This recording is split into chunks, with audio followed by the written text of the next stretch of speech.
Hello hi friends, ಇವತ್ತು ರೊಟ್ಟಿ ಮಾಡಿರ್ತೀವಲ್ಲ ಹೈಟು ಉಳಿದಿರೋ ಹಿಟ್ಟಿಂದ ಶಾವಿಗೆ ಯಾವ ರೀತಿ ಮಾಡೋದಂತ ವಿಡಿಯೋದಲ್ಲಿ ತೋರಿಸ್ಕೊಡ್ತಾ ಇದ್ದೀನಿ.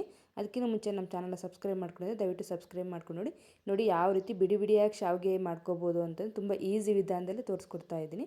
ನಾವು ಹಿಂದಿನ ದಿನವೇ ರೊಟ್ಟಿ ಮಾಡ್ಕೊಂಡಿರ್ತೀವಿ, ಹಿಟ್ಟು ಹಾಗೆ ಉಳಿದಿರುತ್ತೆ. ಸ್ವಲ್ಪ ಏನಾದರೂ ಜಾಸ್ತಿ ಮಾಡಿದಾಗ ಆ ಹಿಟ್ಟನ್ನು ಬಿಸಾಕೋದಕ್ಕಿಂತ ಈ ರೀತಿ ಮಾಡ್ಕೊಳ್ಳಿ. ನಾನು ಫ್ರಿಜ್ಜಲ್ಲಿ ಎತ್ತಿಟ್ಕೊಂಡಿದ್ದೆ ಅಂದರೆ ನೈಟ್ ರೊಟ್ಟಿ ಎಲ್ಲ ತಟ್ಕೊಂಡು ತಿಂದ್ಕೊಂಡಿದ್ವಲ್ವ, ಇನ್ನು ಮಿಕ್ಕಿದ ಹಿಟ್ಟನ್ನು ಏನು ಮಾಡೋದು ಅಂತಂದು ಫ್ರಿಜ್ಜಲ್ಲಿ ಇಟ್ಟಿದ್ದೆ. ಆ ಹಿಟ್ಟನ್ನು ಮಧ್ಯಾಹ್ನ ಇನ್ನೊಂದು ಸತಿ ರೊಟ್ಟಿ ತಟ್ಕೊಳ್ಳೋಣ ಅಂದ್ಕೊಂಡ್ರೆ, ಆದರೆ ಅಷ್ಟೊಂದು ರೊಟ್ಟಿ ಮತ್ತೆ ಎಲ್ಲ ಯಾಕಪ್ಪ ಅಂದ್ಬಿಟ್ಟು, ಹೆಂಗೆ ಮಕ್ಕಳೆಲ್ಲ ಶಾವಿಗೆ ಇಷ್ಟಪಡ್ತಾರಲ್ವ, ಶಾವಿಗೆ ಮಾಡ್ಕೊಂಬಿಡೋಣ ಅಂತಂದ್ಬಿಟ್ಟು ಶಾವಿಗೆ ಮಾಡ್ಕೊಳ್ತಾ ಇದ್ದೀನಿ.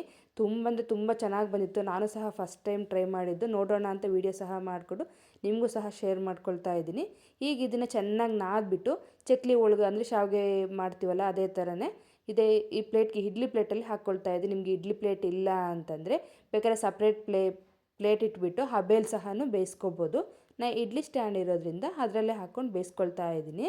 ಈಗ ಒಂದೊಂದೇ ಪ್ಲೇಟ್ಗೆ ಈ ರೀತಿ ಎಲ್ಲನೂ ಈ ಥರ ಒತ್ಕೊಳ್ತಾ ಇದ್ದೀನಿ. ಶಾವಿಗೆನ ನೀಟಾಗಿ ಬರುತ್ತೆ. ನಾವು ಹಿಟ್ಟು ಎಷ್ಟೊಂದು ಕಷ್ಟಪಟ್ಟು ಬೇಯಿಸಿ ಗಂಟಾಗುತ್ತಪ್ಪ ಅಂತೆಲ್ಲ ಟೆನ್ಷನ್ ಇರುತ್ತೆ. ನಾನು ಇಲ್ಲಿ ಕುದಿಯೋ ನೀರಿಗೆ ಹಿಟ್ಟು ಹಾಕಿದೆ. ನಾನು ವಿಡಿಯೋದಲ್ಲಿ ರೊಟ್ಟಿ ಮಾಡಿದ್ರೆ ತಟ್ಟಿರೋದು ವಿಡಿಯೋ ಇದೆ, ಬೇಕಾದ್ರೆ ಹೋಗಿ ಚೆಕ್ ಮಾಡಿ ನೋಡಿ. ಈಗ ತಟ್ಟಿರೋ ಅಂತಂದರೆ ಎಲ್ಲ ಇಡ್ಲಿ ಸ್ಟ್ಯಾಂಡ್ಗೆಲ್ಲ ಸೇರಿಸ್ಬಿಟ್ಟು ಹಬೆಯಲ್ಲಿ ಇಡ್ಲಿ ಬೇಯಿಸ್ತೀವಲ್ಲ ಅದೇ ರೀತಿ ಒಂದು 10 ನಿಮಿಷ ಕುದಿಸ್ಕೊಳ್ತಾ ಇದ್ದೀನಿ ಅಷ್ಟೇ. ನಾನಿಲ್ಲಿ ಒಂದು 5-10 ನಿಮಿಷ ಆದರೆ ಸಾಕು. ತುಂಬ ಚೆನ್ನಾಗಾಗಿರುತ್ತೆ. ಹಿಟ್ಟು ಆಲ್ರೆಡಿ ನಮಗೆ 3/4% ಬೆಂದಿರುತ್ತೆ ಒಂಥರ ಬಿಸಿನೀರು ಕುದಿಸೋದ್ರಿಂದ. ಈಗ ಆ ಹಿಟ್ಟನ್ನು ಈ ರೀತಿ ಮಾಡ್ಕೊಳ್ಳಿ.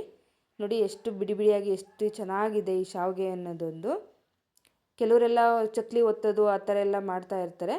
ನಾನಿಲ್ಲಿ ಈ ಥರ ಶಾವಿಗೆ ಮಾಡ್ಕೊಂಡ್ರೆ ತುಂಬ ಚೆನ್ನಾಗಿರುತ್ತೆ ಅಂತಂದ್ಬಿಟ್ಟು ಮಾಡ್ಕೊಳ್ತಾ ಇದ್ದೀನಿ. ಒಂದೆರಡು ಚಕ್ಲಿ ಹೋಳಲ್ಲಿ ಒಂದು 4 ಜನ ಇದ್ದೀರಂದರೆ ಆರಾಮಾಗಿ ಎಲ್ಲರೂ 2 ಶಾವಿಗೆ ಅಂತ ತಿನ್ಬೋದು. ತುಂಬ ಬಿಡಿ ಬಿಡಿಯಾಗಿರುತ್ತೆ. ನಾವು ಇಟ್ಟು ಮಾಮೂಲಿ ಮಾಡೋದಕ್ಕಿಂತ ಇನ್ನೂ ಚೆನ್ನಾಗಿರುತ್ತೆ. ಇನ್ನು ಇದಕ್ಕೆ ಕಡಲೆ ಪುಡಿ ಅಂದರೆ ಕಡಲೆ ಬೀಜ ಹುರಿದ್ಬಿಟ್ಟು ಒಂದು ಸ್ವಲ್ಪ ಏಲಕ್ಕಿ ಹುರ್ಗಡ್ಲೆ ಹಾಕಿ ಪುಡಿ ಮಾಡ್ಕೊಂಡಿದ್ದೀನಿ. ಇದಕ್ಕೆ ಕಾಯಿ ಮತ್ತು ಬೆಲ್ಲವನ್ನು ರುಬ್ಬಿ ಕಾಯಲ್ಲಿ ಸಹ ಮಾಡ್ಕೊಂಡಿದ್ದೀನಿ. ಇಷ್ಟೇ, ತುಂಬ ಸಿಂಪಲ್ಲಾಗಿ ಕಾಯಲ್ಲಿ ಶಾವಿಗೆ ಮಾಡ್ಕೊಂಡ್ಬಿಡ್ಬೋದು. ನೀವು ಹಿಟ್ಟು ಉಳಿದ್ರೆ ಯಾವ ರೀತಿ ಮಾಡ್ತೀರಾ ಅಂತ ಕಾಮೆಂಟ್ ಮಾಡಿ.